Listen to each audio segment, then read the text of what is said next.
Northern Italian barley and bean soup. A winter classic, this hearty soup, hailing from the Friuli-Venezia Giulia region of Italy, isn't simply a soup. It's a stoop, a category of rustic comfort food perfected by Northern Italian cuisine.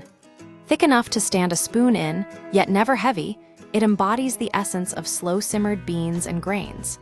The recipe prioritizes patience and technique, treating simple ingredients with care for a deeply satisfying result.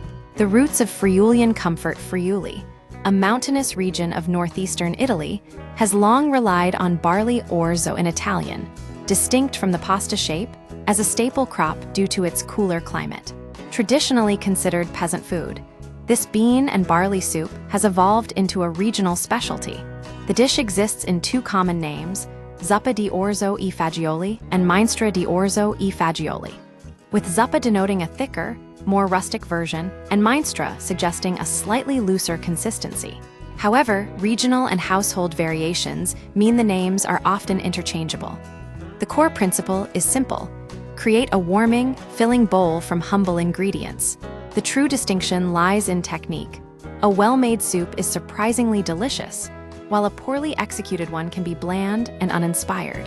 The importance of dried cranberry beans. This recipe centers around dried cranberry beans, also known as borlotti. Their thin skins and subtle sweetness allow them to break down just enough during cooking to thicken the soup without becoming grainy. Unlike canned beans, which fall apart too quickly in long-simmered soups, dried beans provide control over texture and timing. Starting with high-quality, recently harvested beans is vital. Old or poorly stored beans may refuse to soften, ruining the balance of the soup. The goal is creamy, tender beans with skins that remain intact long enough to thicken the broth.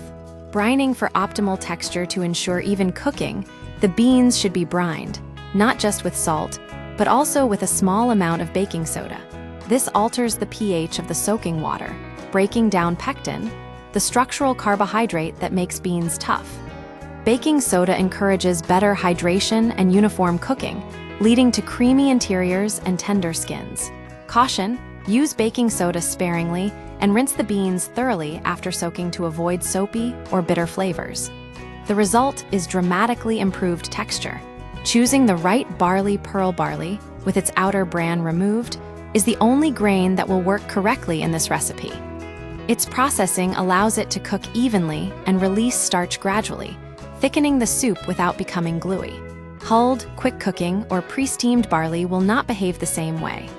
Substituting other grains, farro, wheat berries, rice, will disrupt the liquid ratio and timing, resulting in a watery or overly dense soup. Barley adds a distinct nuttiness and sweetness that complements olive oil, bay leaves, and beans. Serving and enjoying traditionally, this soup is served very thick, almost like porridge. Adjust with hot water if it becomes too dense.